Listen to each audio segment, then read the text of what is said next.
আচ্ছা জি ভাই।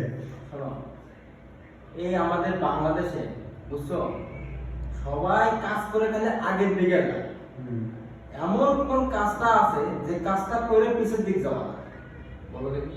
এমন কোন কাজ আছে যে কাজটা করলে মানুষ পিছের দিকে যায়? হ্যাঁ। ঘুমাই থাকলে কাজ না করলে তো ঘুমাই থাকলে মানুষ পিছের দিকে আগায়। না, এটা পিছের দিকেই যায়, কাজটা করতে করতে পিছের দিকে যায়। কাজটা করতে করতে পিছের দিকে যাবেন। হ্যাঁ, কোন কাজ আছে এমন বলো?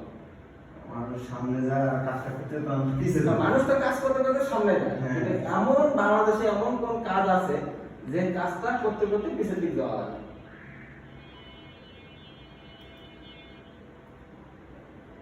না পারলে বন্ধুদেরকে বলো, বন্ধুরা বলে দেবে। আচ্ছা আমি বলতে পারি না। বন্ধুরা, ও পারলো না, আপনারা বলে যাবেন যে বাংলাদেশে এমন কোন কাজ আছে যে কাজটা করতে করতে পিছনের দিক যাওয়া লাগে। অবশ্যই কমেন্টে বলে যাবেন।